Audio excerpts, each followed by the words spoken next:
Assalamualaikum warahmatullahi wabarakatuh. Hari ini kita masuk ke pertemuan 14, yaitu tentang lingkungan basis data. Apa itu lingkungan basis data? Di sini kita akan membahas tentang konkurensi. Konkurensi adalah beberapa transaksi yang dijalankan secara bersamaan. Nah, ketika beberapa transaksi atau beberapa program ini dijalankan secara bersamaan, maka akan muncul beberapa masalah, yaitu 3 masalah yang biasanya ditemukan pada saat kita lakukan konkurensi, ya. Jadi ketika kita menjalankan beberapa transaksi, lebih dari satu transaksi secara bersamaan, masalahnya yang pertama biasanya yang timbul adalah masalah kehilangan modifikasi, yaitu disebut loss update problem. Masalah ini timbul jika dua transaksi mengakses item database yang sama, yang mengakibatkan nilai dari database tersebut menjadi tidak benar. Ya, contohnya seperti ini ya.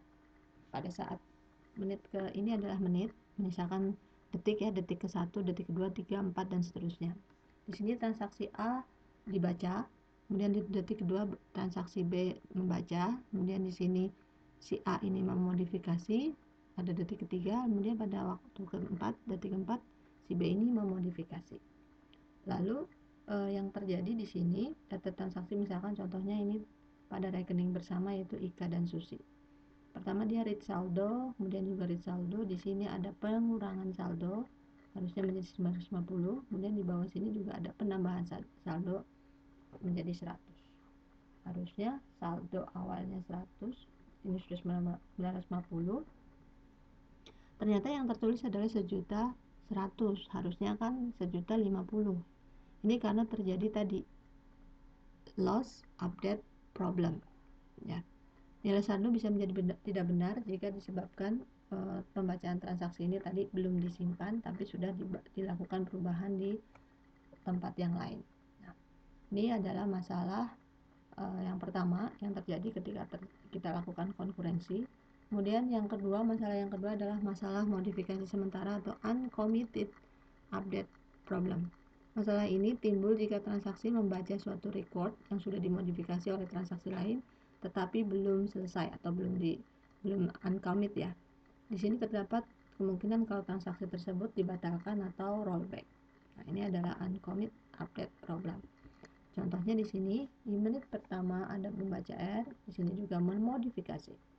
Di sini modifikasi R, maka bisa terjadi rollback. Contoh, di menit pertama kita membaca saldo 1 juta, di menit berikutnya saldo ditambah 1 juta, harusnya menjadi 2 juta. Dan di sini read saldonya 2 juta, di sini ada saldo mendapatkan bunga mungkin ya 0,15. Di sini write saldonya 2.300.000. Nilai saldo menjadi tidak benar disebabkan terjadi rollback pada T7 yang membatalkan transaksi sebelumnya, yaitu T6, sehingga saldo seharusnya tetap 2 juta. Nah, ini kalau rollback di sini harusnya 2 juta, tapi di sini tetap tertulis 2.300.000. Ini masalah seperti ini terjadi disebut dengan uncommitted update problem. Ketika kita melakukan konkurensi atau mengakses data yang bersamaan pada waktu yang sama. Kemudian yang berikutnya, masalah yang terakhir ketika kita lakukan konkurensi adalah masalah analisa yang tidak konsisten atau problem of inconsistency analysis.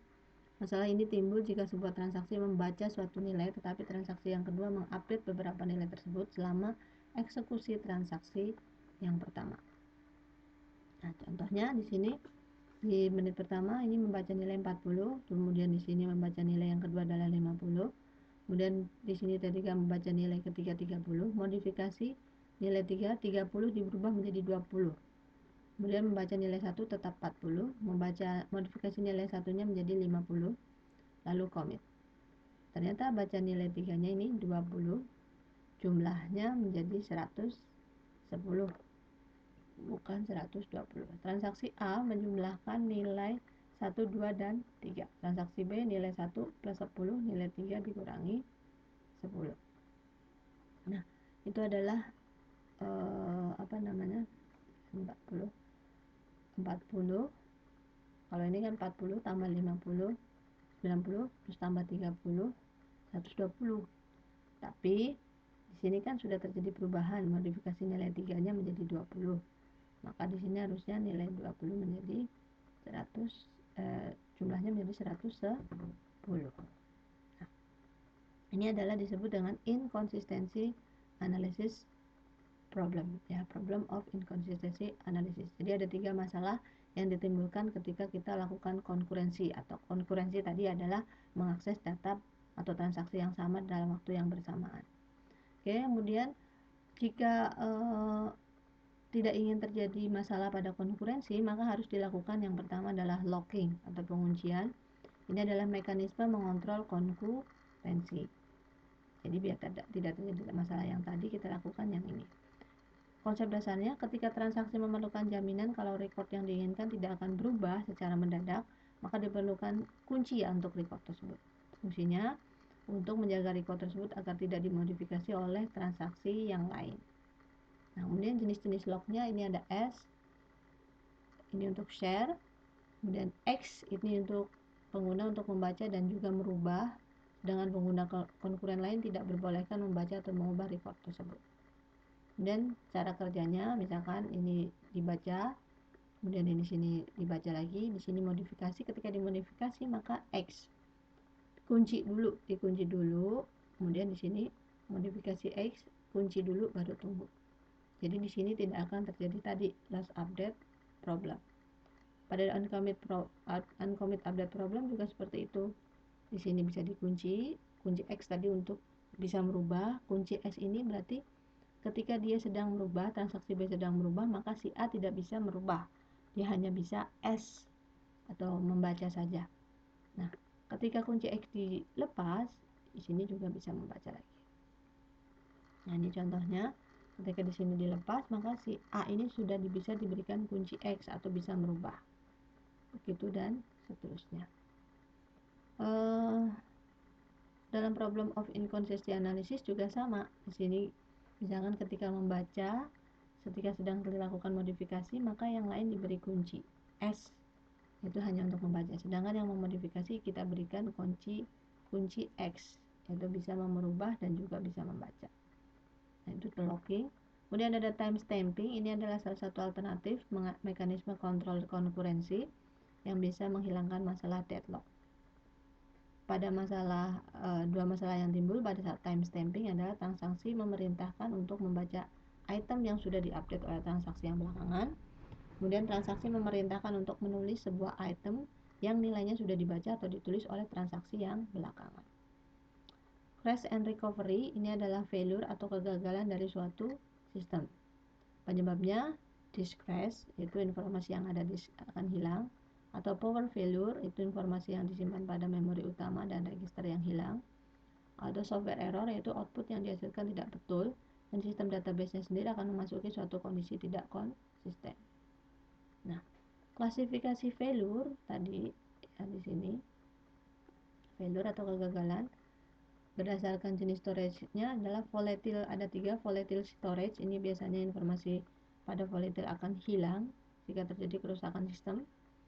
Ada non-volatile storage. Ini biasanya informasi yang terdapat pada non-volatile storage-nya itu tidak akan hilang jika terjadi kerusakan. Ada stable storage. Informasi yang terdapat dalam stable storage tidak pernah hilang, yaitu contoh hard disk. Nah, jenis-jenis kegagalan ini ada logical error. Program tidak dapat dilaksanakan jika salah input atau salah query dan sebagainya. Ada sistem error, sistem berada pada keadaan yang tidak diinginkan seperti terjadi deadlock. Sebagai akibat program tidak dapat dilanjutkan, namun setelah beberapa selang waktu program bisa dijalankan kembali. Sistem error, jadi harus menunggu dulu, loading dulu baru dia bisa dijalankan. Sistem crash ini biasanya terjadi karena kegagalan fungsi perangkat keras, entah itu dari volatile storage-nya ataupun yang lainnya. Disk failure ini hilangnya data dari sebuah block disk karena kerusakan head, misalkan jatuh ataupun terbentur ya, biasanya ini bisa mengakibatkan disk failure. Kemudian ada security. Security di sini adalah proteksi data terhadap kerusakan data dan pemakaiannya oleh pemakai yang tidak mempunyai izin. Jadi keamanan di dalam data itu biasanya dibatasi dari masalah akses data atau siapa yang dibolehkan mengakses data. Masalah security secara umum, misalnya di dalam suatu perusahaan, siapa yang diizinkan untuk mengakses sistem tersebut. Jika menggunakan password, maka kerahasiaan password. Ya. Tadi kita sedang bahas security. Di sini security adalah proteksi data terhadap perusakan data dan juga pemakaian oleh pemakai yang tidak mempunyai izin. Masalah security biasanya yang pertama adalah perusahaan, di dalam perusahaan siapa yang boleh mengakses sistem tersebut. Kemudian juga dari segi password, kerahasiaan dari password tersebut dan berapa lama password tersebut harus diganti. Biasanya minimal 3 bulan sekali harus diganti. Kemudian dalam pengontrolan hardware, apakah ada proteksi untuk penyimpanan data ataupun tidak, privasinya seperti apa untuk aksesnya.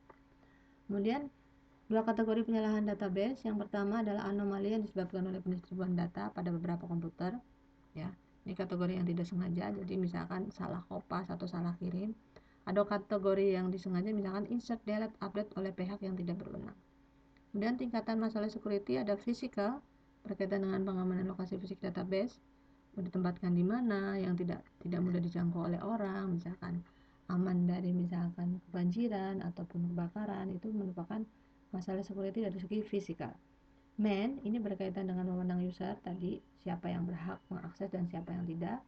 Kemudian sistem operasi berkaitan dengan keamanan sistem operasi, mudah dijangkiti virus atau error atau tidak. Kemudian sistem database biasanya di sini bisa mengatur hak akses dari user.